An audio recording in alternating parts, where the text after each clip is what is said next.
আমি জাপানে এসেছি ১ বছর ৫ মাসের কিছু অধিক সময়। তো এই সময়ের মধ্যে আমরা চেষ্টা করেছি বাংলাদেশকে কিভাবে আরো ভালোভাবে তুলে ধরা যায় জাপানিদের মাঝে। তাছাড়া বাংলাদেশ সরকারের যে সকল পলিসিজ আছে সেগুলো কিভাবে আমরা এখানে জাপানিদের মাঝে সহযোগিতা নিতে পারি সেগুলোর ব্যাপারে। আর এছাড়া ট্রেড এবং ইনভেস্টমেন্ট এটা বৃদ্ধি করার ব্যাপারে আমরা চেষ্টা করে যাচ্ছি। আরেকটা গুরুত্বপূর্ণ কাজ যেটা আমাদের হাতে ছিল সেটা হচ্ছে যে মেশিন রিডেবল পাসপোর্ট এবং মেশিন রিডেবল ভিসা, এগুলো আমরা যত দ্রুত সম্ভব এখানে চালু করা। তো বিষয়গুলো একটু জটিল। তাছাড়া জাপানের যে স্পেসিফিকেশন আছে বা প্রসিডিওর্স আছে সেগুলো অনেক ক্ষেত্রে একটু ডিফিকাল্ট, কারণ এখানে ভোল্টেজ অন্যান্য দেশের থেকে ডিফারেন্ট আছে। এখানে পারমিশনস বা অন্যান্য যে টেকনিক্যালিটিস আছে সেগুলো একটু জটিল। ভাষার সমস্যা তো আছে।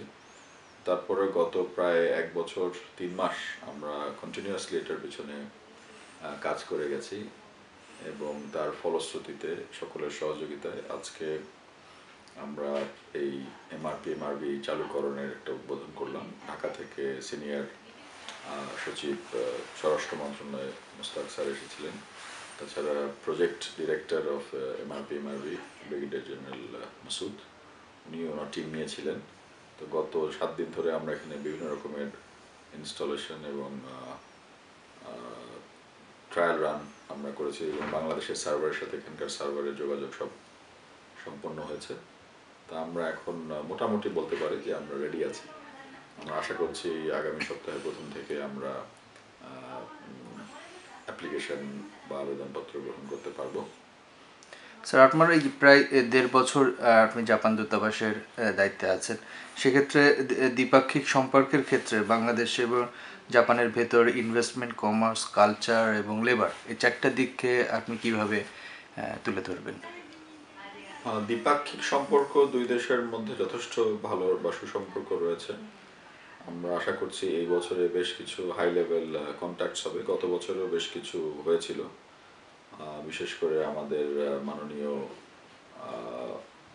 অর্থমন্ত্রী, মাননীয় adviser on foreign affairs doctor Gohar Rizvi, cultural minister, তাছাড়া জুট অ্যান্ড টেক্সটাইল মিনিস্টার, এরকম বেশ বড় একটা ভিজিট হয়ে গেছে আমাদের সাইড থেকে। এবছর আমরা আশা করছি এদের সাইড থেকে কিছু ভিজিট হবে, আমাদের সাইড থেকে আরও উচ্চ পর্যায়ের ভিজিট হবে। তো সুতরাং দুই দেশের মধ্যে সম্পর্কের ক্ষেত্রে বা যোগাযোগের ক্ষেত্রে তেমন আমরা কোনো ইয়ে লক্ষ্য করি নাই, কোনো ধীর গতি আমরা লক্ষ্য করি না, এটা এগিয়ে যাচ্ছে। আর এছাড়া ট্রেড অ্যান্ড ইনভেস্টমেন্ট ফিগার্স বাড়ছে, বিশেষ করে ট্রেড ফিগার্স খুবই ভালো হয়েছে। আমাদের প্রধানমন্ত্রী যখন ২০১০ সালে জাপানে এসেছিলেন তখন ওরা 2 স্টেজ যে ফেসিলিটি দিয়েছিল জিএসপির আন্ডারে, সেটার যে ফল সেটা আমরা এখন দেখতে পাচ্ছি। নিটওয়্যারের এক্সপোর্ট বেশ বেড়েছে। তাছাড়া ইনভেস্টমেন্টের ব্যাপারে বেশ কিছু গ্রুপ তারা রিসেন্টলি ইন্টারেস্ট শো করেছে, যেমন অমরন তারা বাংলাদেশে যাচ্ছে, মিৎসুবিশিও বাংলাদেশে যাওয়ার সিরিয়াস চিন্তাভাবনা করছে। আর এসএমই যেগুলো আছে, স্মল অ্যান্ড মিডিয়াম সেক্টরের যে সমস্ত, তারাও প্রচুর ইন্টারেস্ট নিচ্ছে। সমস্যা কিছু রয়ে গেছে আমাদের বাংলাদেশ এন্ডে, যেমন তারা চাচ্ছে একটা জাপানিজ এক্সক্লুসিভ ইকোনমিক জোন, সেটা হলে তারা বেশি কমফোর্টেবল ফিল করবে। তো সেটা আমরা এখনও ফাইনালাইজ করতে পারিনি। তাছাড়া আমাদের যে ইনফ্রাস্ট্রাকচার রিলেটেড সমস্যাগুলো আছে সেগুলো দ্রুত আমরা সলভ করার চেষ্টা করছি বাংলাদেশে। আপনারা জানেন যে এনার্জি সেক্টরে বেশ কাজ হয়েছে, তারপরে এখনও কিছুটা গ্যাপ হয়তো রয়ে গেছে।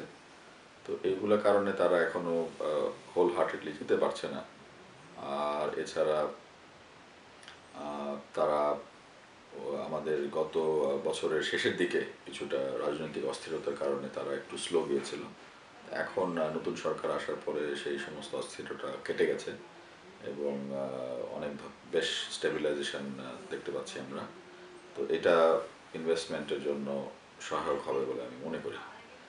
আর এছাড়া কালচারাল যে বিষয়গুলো আছে, জাপানের কালচারাল যে হেরিটেজ সেটা খুবই পুরনো, আমাদেরটাও খুবই স্ট্রং।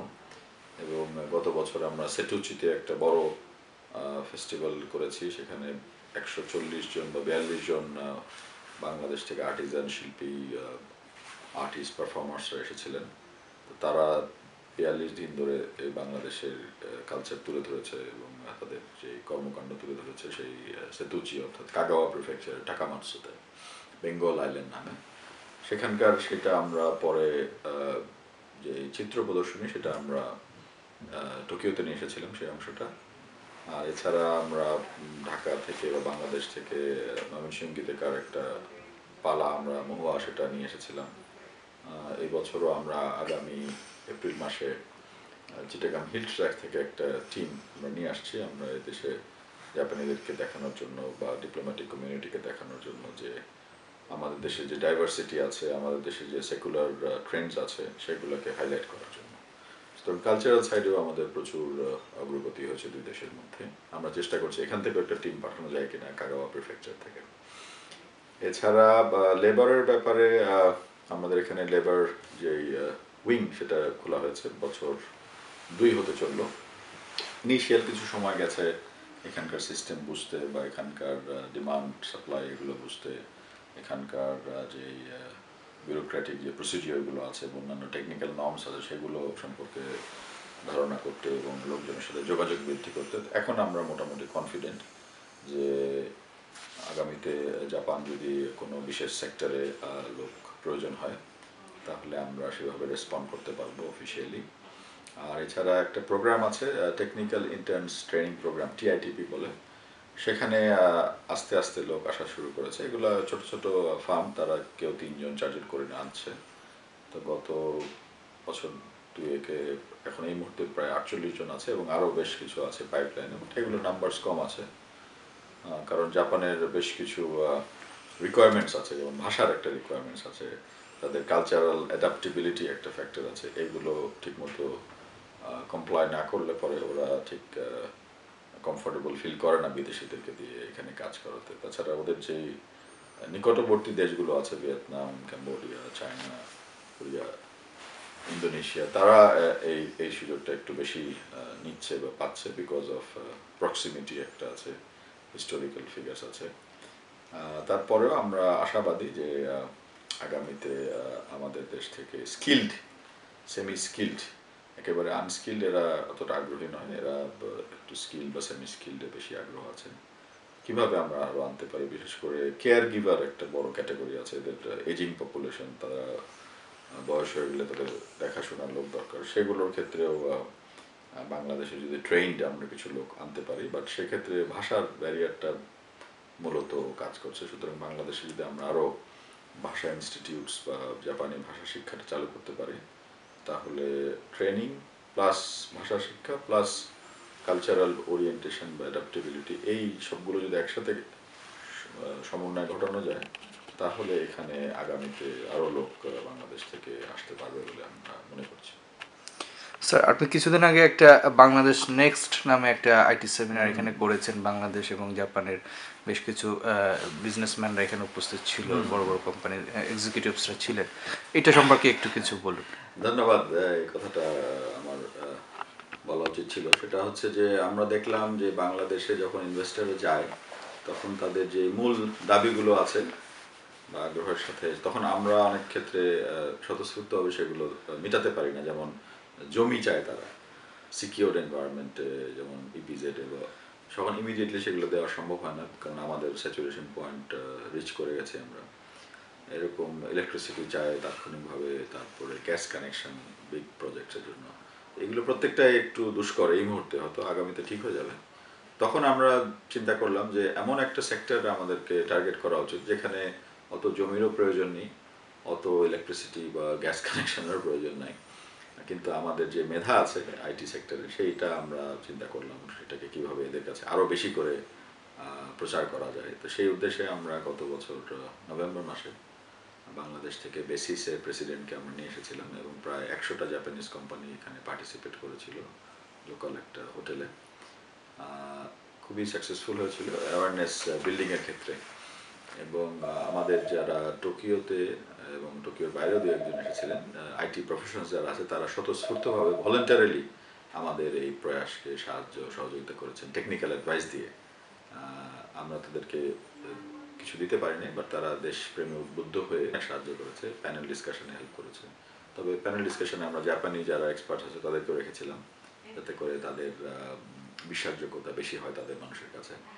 তো এই সারার পরিপ্রেক্ষিতে আমরা চেষ্টা করছি এখন যে এই বছরের শেষের দিকে লাস্ট কোয়ার্টারে আমরা একটা বিজনেস টু বিজনেস একটা ফোরাম, যেখানে নাকি প্রথমে প্রচারের কাজটা হয়ে গেছে, এখন বাংলাদেশ থেকে যদি 15-20টা আইটি কোম্পানি যারা এখানকার যে ডিমান্ড আছে তাদেরকে মিট করতে পারে, এবং এখানকারও 15-20টা আইটি কোম্পানি যারা বাংলাদেশ থেকে এই মুহূর্তে ব্যবসা করতে চায়, সেইটা আমরা মিশন থেকে ফেসিলিটেট করতে পারি, সেই ধরনের একটা প্ল্যাটফর্ম, সেই লক্ষ্যে আমরা কাজ করছি। প্রচুর সম্ভাবনা আছে এবং আমাদের বেসিস থেকে আমরা সব ধরনের সাহায্য সহযোগিতা পাচ্ছি, এবং আমাদের কম্পিউটার কাউন্সিল আছে বা অন্যান্য যে সরকারি আউটফিটগুলো আছে তাদের সাথে আমরা যোগাযোগ করছি।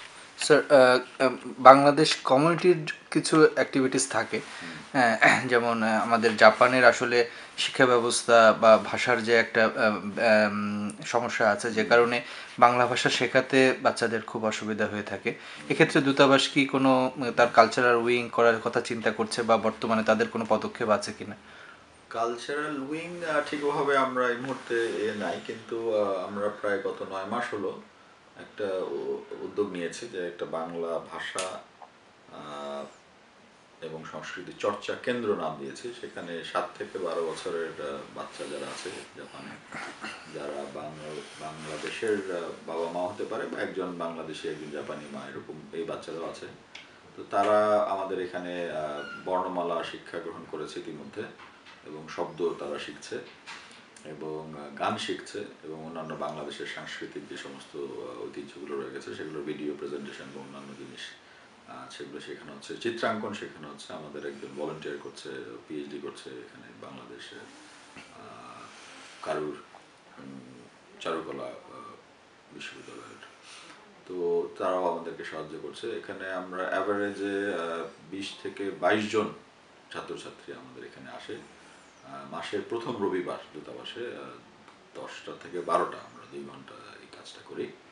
তো আমরা ভালো সাড়া পাচ্ছি, এবং অভিভাবকদের সাথে আমরা মিট করি নিয়মিতভাবে এবং তাদের থেকে ফিডব্যাক নেই, এবং তাদের ফিডব্যাকও খুব ভালো, এবং তারা বলছে যে বাচ্চারা নিজেরাই নাকি কবে আবার যাব দূতাবাসে সেটা তারা বাবা মাকে চাপ সৃষ্টি করে।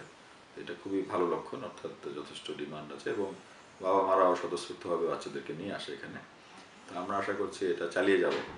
এটার জন্য আমাদের আলাদা কোনো ফান্ডিং নেই, আমরা আমাদের ভলেন্টিয়ার করি সবাই, এবং তাদের বাচ্চাগুলোকে যাতে এখানে গর্ব ভরে বলতে পারে যে আমরা বাংলাদেশের আমাদের রুটস আছে বা বাংলাদেশের থেকে আমরা এসেছি, এটা যাতে তাদের একটা গর্ব বিষয় থাকে যখন বড় হবে, সেই লক্ষ্য নিয়ে আমরা এই প্রোগ্রামটা চালু করেছি।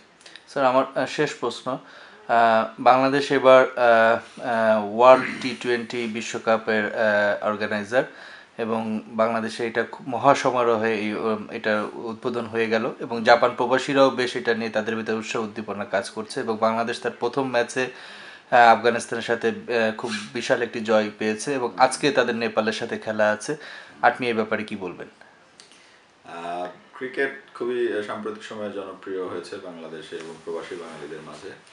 তো আমরা সম্প্রতি আফগানিস্তানের সাথে ওয়ানডে ইন্টারন্যাশনালে আমরা হেরে গিয়েছিলাম, সেটা একটা খুবই দুঃখের বিষয় ছিল। তো তারপরে আমাদের খেলোয়াড়রা ঘুরে দাঁড়িয়েছে, এবং সম্প্রতি বা গত পরশু দিন তারা আফগানিস্তানকে খুব বেশ শোচনীয়ভাবে হারিয়েছে।